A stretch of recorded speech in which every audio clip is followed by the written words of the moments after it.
September 1967, Phuoc Tuy Province. Lieutenant Mark Davidson's platoon walked into hell.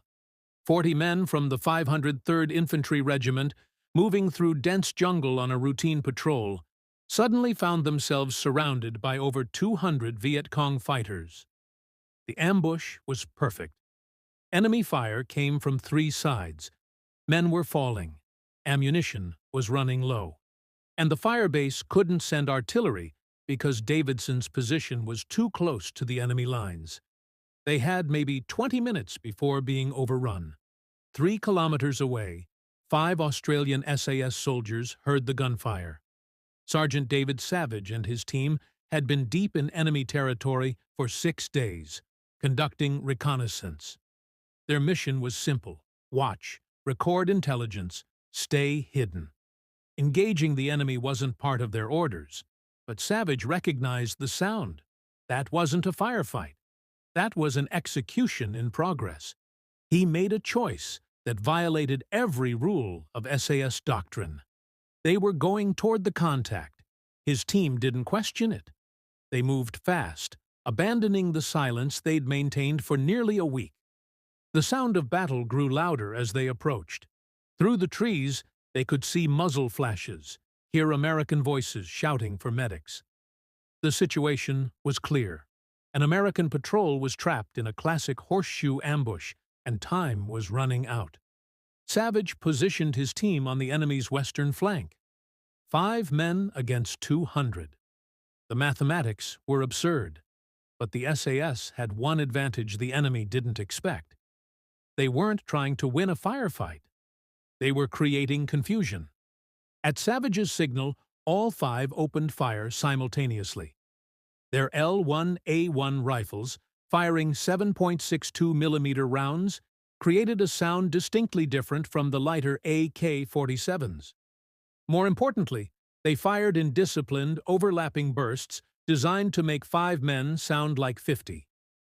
The technique had been perfected during years of counterinsurgency operations in Malaya. Create the illusion of a larger force.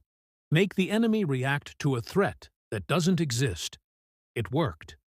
The Viet Cong commander heard heavy weapons fire coming from an unexpected direction and made a fatal assumption. He believed he was being flanked by a relief force. He pulled fighters from the eastern side of his ambush to counter this new threat. The noose around Davidson's platoon loosened.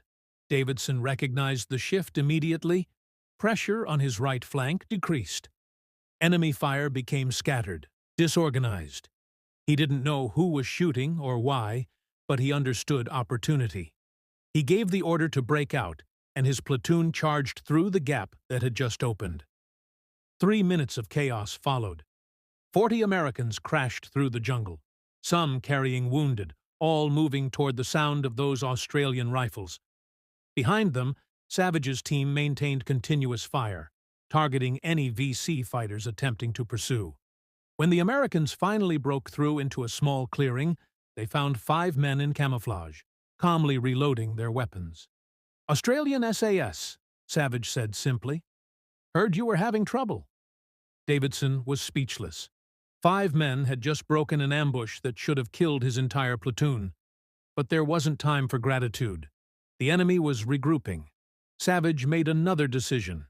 His team would stay in contact while the Americans withdrew. They'd hold the trail long enough for Davidson to reach safety. "There's 200 of them," Davidson protested. "You can't hold." "We're not holding," Savage replied. "We're making them think twice about following you. Now, move!" The Australian patrol established a hasty ambush along the trail. When Viet Cong scouts advanced, trying to track the Americans, the SAS opened fire from concealment at close range. 6 enemy soldiers dropped in seconds. Then the Australians vanished, melting back into terrain they'd been studying for days. They reached their extraction point and called for helicopter pickup. Davidson's platoon made it back to base. Bloodied, reduced, but alive. His after-action report noted, "Unknown Australian unit intervened during enemy contact. Enabled successful breakout. Recommend recognition." At Nui Dat, Savage's commander read the patrol report with raised eyebrows. You broke patrol doctrine, moved toward contact, engaged numerically superior forces, all to save an American patrol that wasn't your responsibility. Yes, sir. Good work. Next time, call for gunship support sooner. That was it. No medals ceremony, no speeches, just professional acknowledgement that the right decision had been made under pressure. But among American forces, the story spread. 5 Australians had appeared from nowhere, created enough chaos to break an ambush, then disappeared like they'd never existed. It reinforced what soldiers were already learning about the Australian SAS. These weren't conventional troops. They operated by different rules, moved by different instincts, and achieved results that seemed impossible. The tactical lessons were clear. Savage's patrol succeeded because they knew the terrain intimately. 6 days of observation meant they understood enemy positions, trails, and likely responses. When they heard Davidson's firefight, they didn't charge blindly.